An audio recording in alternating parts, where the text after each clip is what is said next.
Baik, di sini saya akan menjelaskan hasil observasi terkait media pembelajaran berbasis teknologi.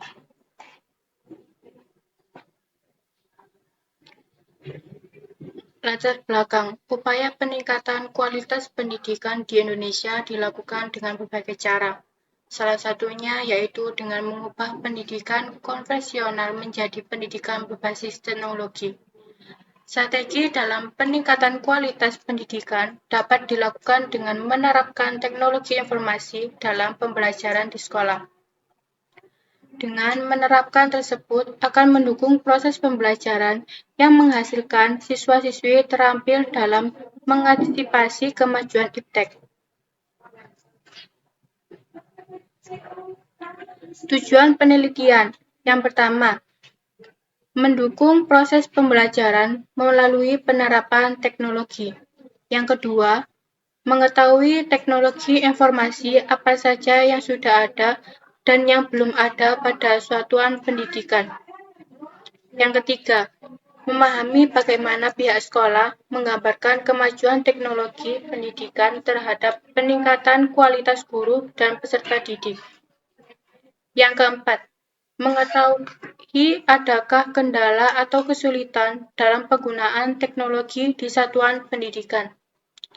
Yang kelima, mengetahui apa yang diharapkan oleh pihak sekolah terkait adanya teknologi informasi yang sedang dijalankan saat ini.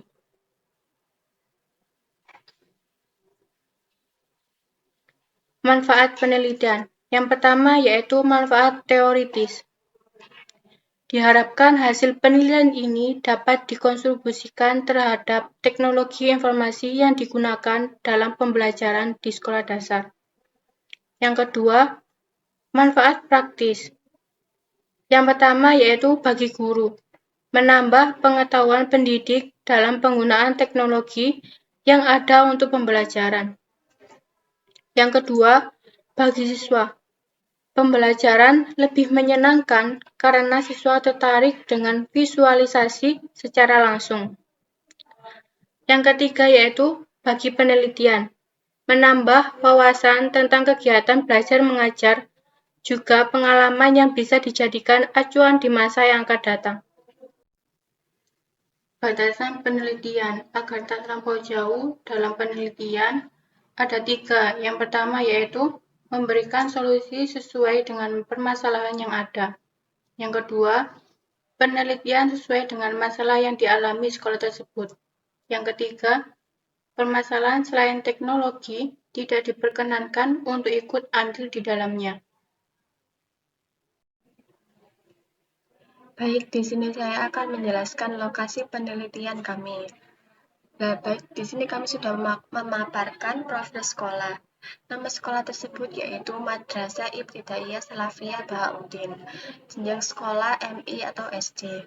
Status sekolah tersebut swasta, alamat sekolahnya berada di Jalan Raya Ngelong nomor 175, Taman, Kabupaten Sidoarjo, Jawa Timur.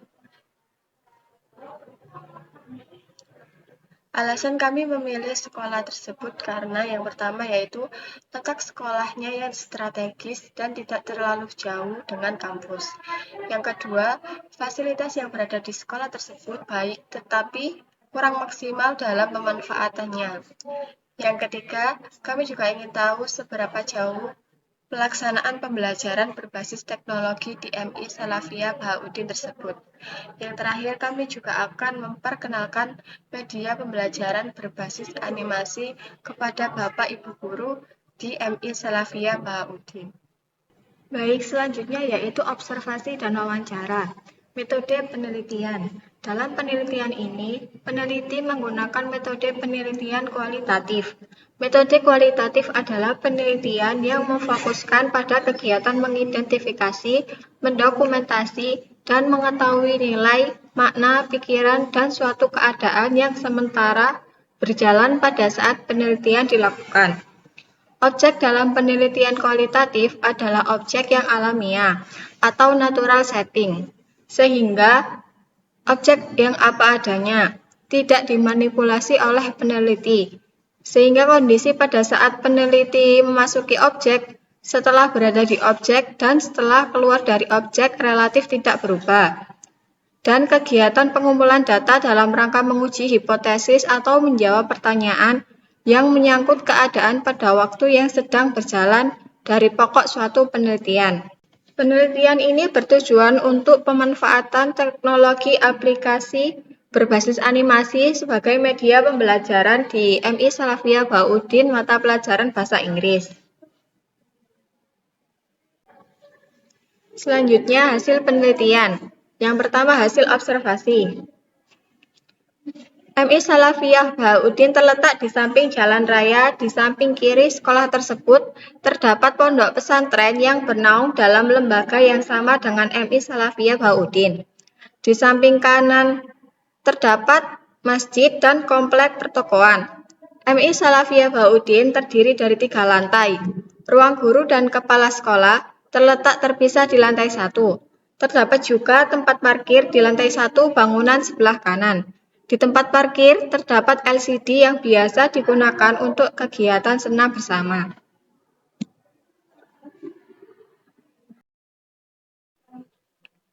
Yang kedua yaitu hasil wawancara. Dari segi fasilitas dan media yang sudah cukup lengkap dan baik, terdapat laboratorium komputer, Smart TV atau LCD di setiap kelas untuk menunjang pembelajaran, meskipun pemanfaatannya kurang maksimal. Juga terdapat Smart TV di perpustakaan. Para peserta didik lebih tertarik dan termotivasi dalam belajar dengan menerapkan teknologi. Yang kedua, pihak sekolah terus berusaha untuk selalu update dengan perkembangan teknologi.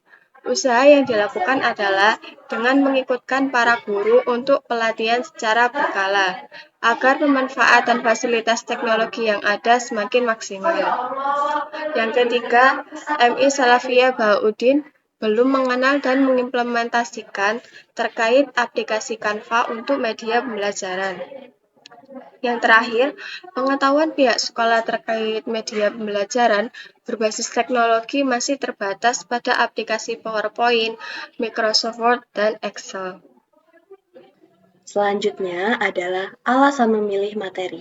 Yang pertama, bab Animals merupakan salah satu bab materi bahasa Inggris pada bangku sekolah dasar kelas 3. Yang kedua, pada anak-anak usia dini, belajar bahasa lebih mudah ditangkap, apalagi jika disampaikan dengan media pembelajaran yang tepat seperti animasi. Anak-anak usia sekolah dasar merupakan salah satu aset bangsa dan negara yang nantinya akan menjadi pelaku penyelenggara negara. Oleh sebab itu, memperkenalkan bahasa Inggris kepada anak-anak usia sekolah dasar sangatlah penting untuk meningkatkan daya saingnya dalam melanjutkan pendidikan pada tahap selanjutnya. Yang ketiga, menyadari pentingnya bahasa Inggris saat ini ketika dunia sedang berkembang sangat pesat. Dalam pendidikan, bahasa Inggris ini menjadi bahasa utama dalam literatur, jurnal ilmiah, dan buku teks yang dibutuhkan dalam pembelajaran teknologi dan ilmu pengetahuan di seluruh dunia. Yang terakhir, meningkatkan kemampuan bahasa Inggris pada siswa SD maupun MI karena bahasa Inggris merupakan bahasa internasional. Saat kita bepergian di berbagai negara, yang mana negara tersebut bukan merupakan negara yang menggunakan bahasa Inggris, tapi kita tetap bisa menggunakan bahasa Inggris dikarenakan bahasa Inggris merupakan bahasa internasional dari berbagai negara. Dan tentu saja bahasa Inggris memiliki banyak manfaat. Mempelajari bahasa Inggris sejak dini dapat meningkatkan kualitas individu guna mempersiapkan persaingan di bidang pendidikan di masa yang akan datang. Nah, mengapa sih kita memilih bab Animals? Karena bab Animals ini mempelajari materi dasar yang dapat dijumpai sehari-hari dan lebih mudah dipahami oleh anak-anak sekolah dasar. Selanjutnya, implementasi materi pada media pembelajaran.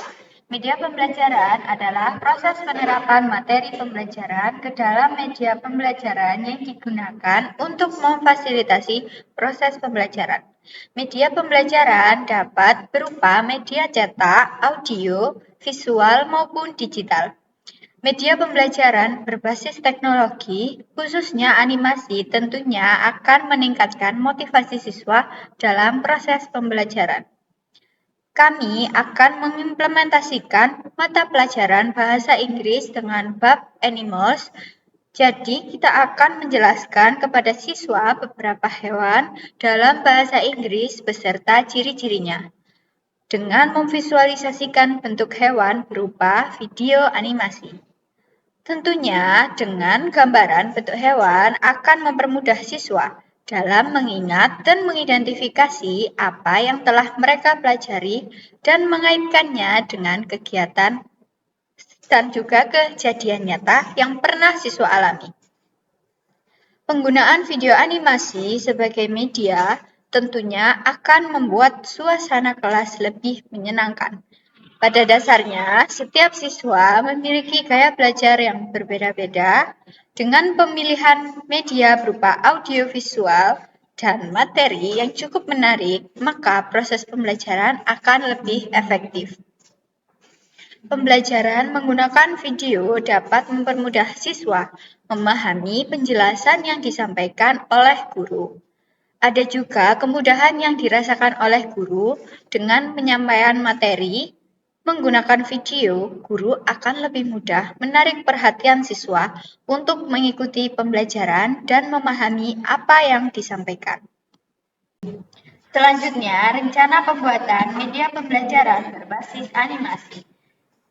Yang pertama, menganalisa kondisi sekolah dan karakteristik siswa. Yang kedua, menentukan mata pelajaran yang akan dikembangkan media pembelajarannya.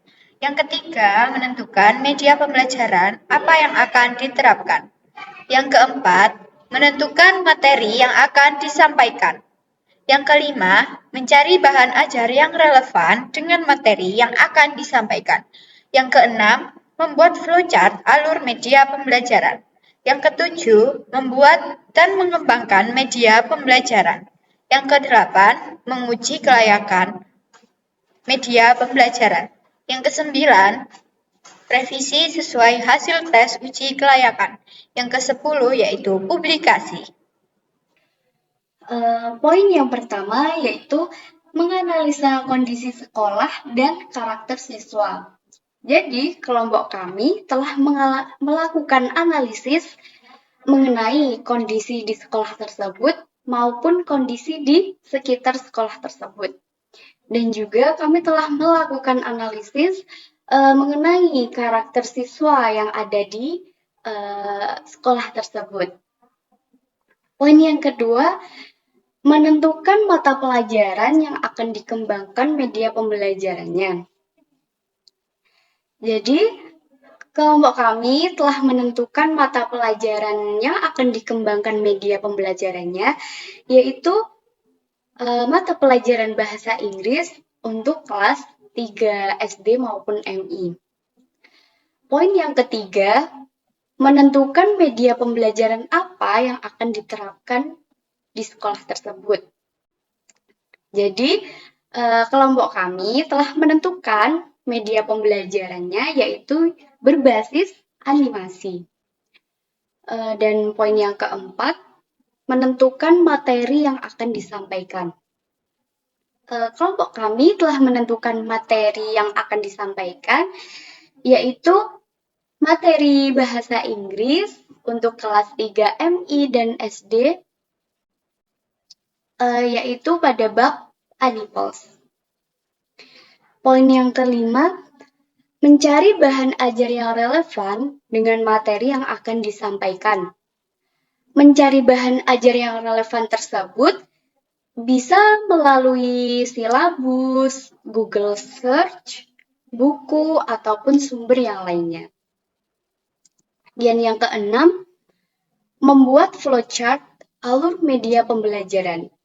Berikut flowchart alur media pembelajaran tersebut.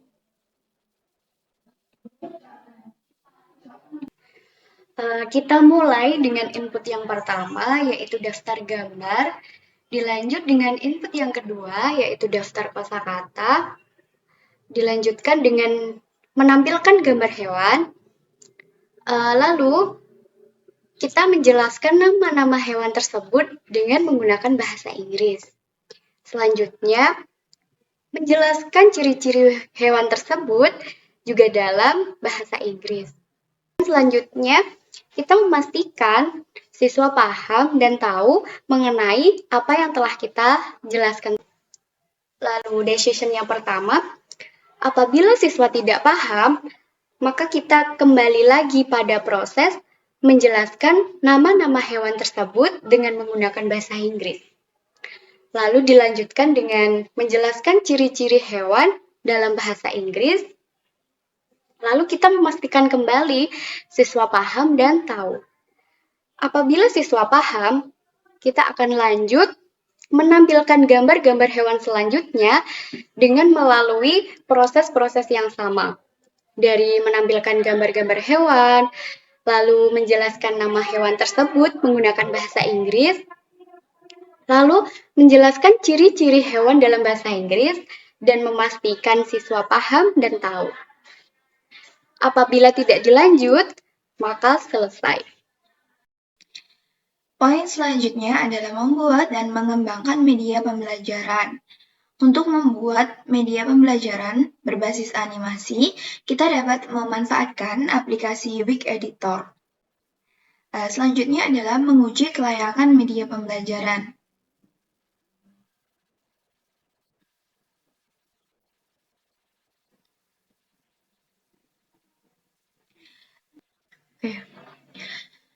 Berikut adalah pedoman kelayakan media pembelajaran menurut Kemendikbud.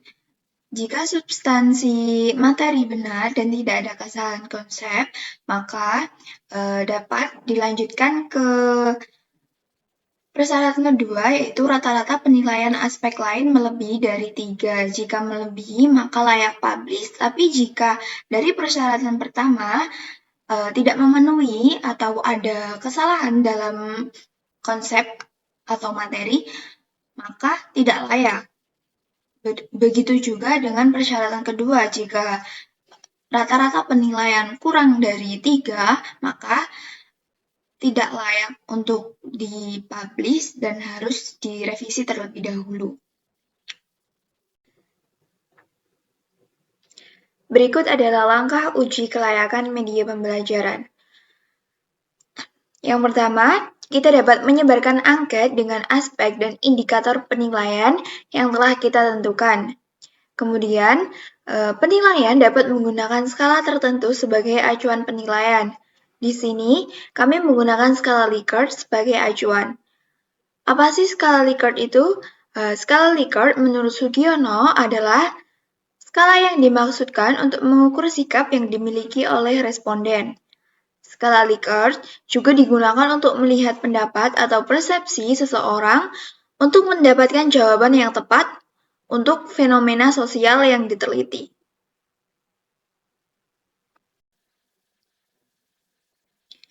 Berikut ini adalah contoh angket kuesioner yang telah kami buat untuk menguji kelayakan media pembelajaran berbasis animasi yang telah kita buat. Untuk keterangan penilaiannya, sangat layak 5, layak 4, netral 3, tidak layak 2, sangat tidak layak 1.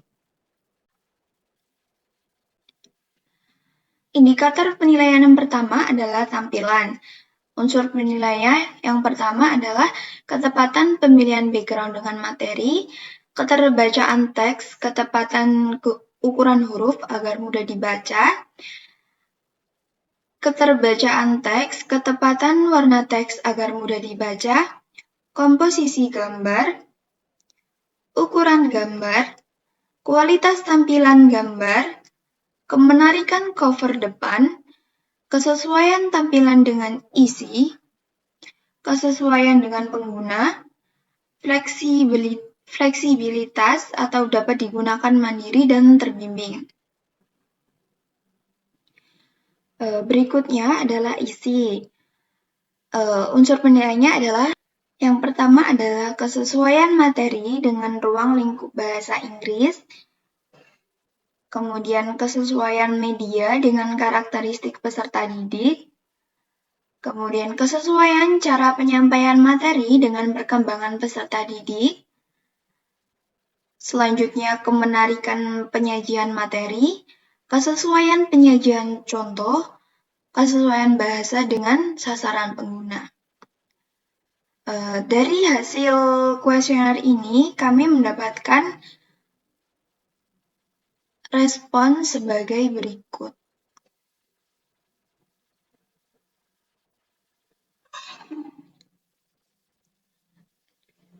Kami telah menyebarkan kuesioner tersebut kepada 28 responden dan menghasilkan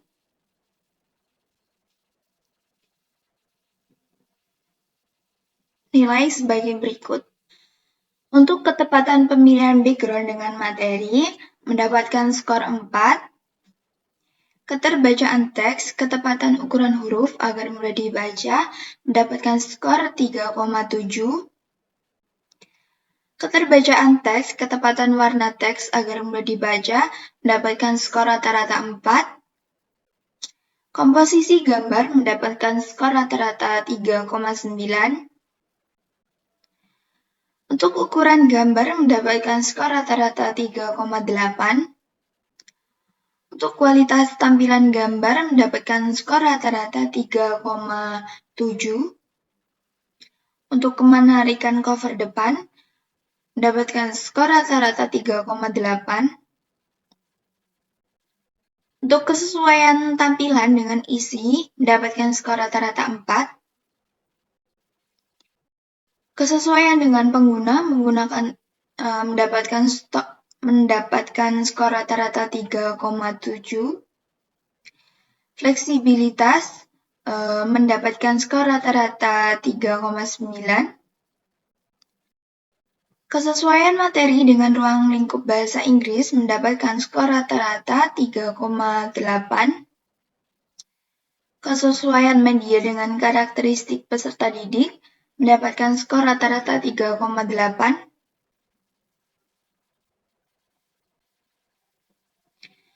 Kesesuaian cara penyampaian materi dengan perkembangan peserta didik mendapatkan skor rata-rata 3,8. Kemenarikan penyajian materi mendapatkan skor rata-rata 3,8. Kesesuaian penyajian contoh mendapatkan skor rata-rata 3,8.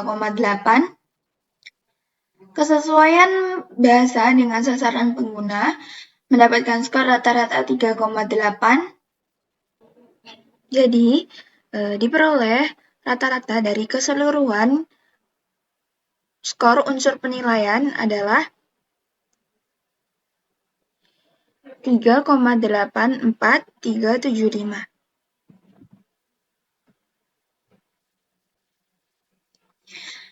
Berdasarkan hasil angket yang kami buat, dapat disimpulkan bahwa media pembelajaran animasi interaktif pada materi bahasa Inggris untuk kelas 3 SD atau MI bab Animals layak digunakan.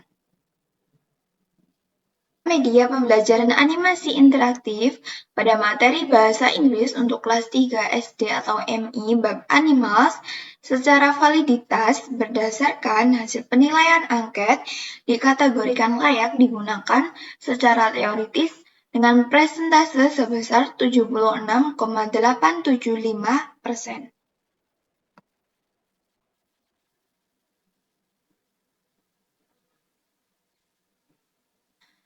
Poin selanjutnya adalah revisi sesuai hasil tes uji kelayakan. Jika berdasarkan uji kelayakan dinilai belum layak dan harus ada revisi, maka media pembelajaran harus dilakukan revisi sesuai hasil tes uji kelayakan. Poin selanjutnya adalah publikasi. Jika media pembelajaran dinilai sudah siap dan layak, maka dapat dipublikasikan dengan tetap melakukan pengawasan saat penerapannya.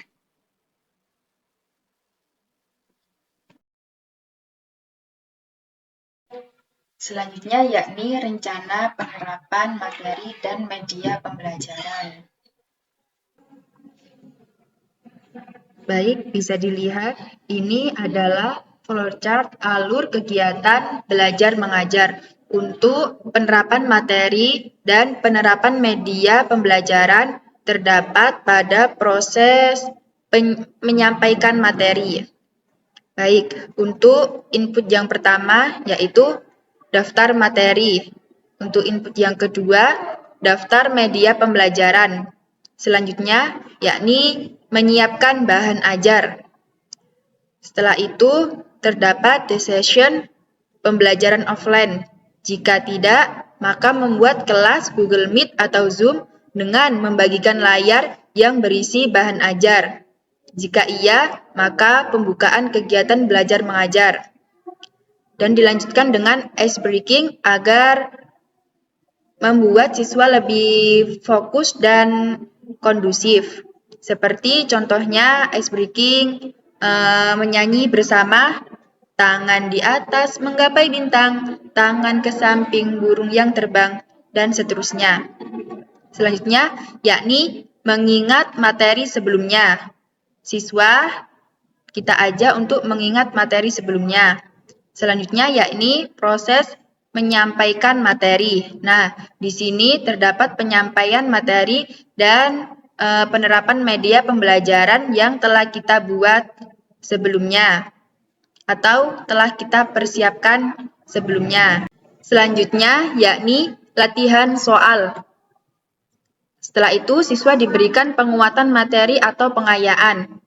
Selanjutnya, yakni jika siswa tidak paham akan materi, maka akan diberikan latihan soal kembali dan penguatan materi atau pengayaan. Jika siswa paham akan materi, maka akan langsung menutup kegiatan belajar mengajar dengan doa bersama dan dilanjutkan dengan salam. Demikian flowchart alur kegiatan belajar mengajar dan penerapan materi serta penerapan media pembelajaran.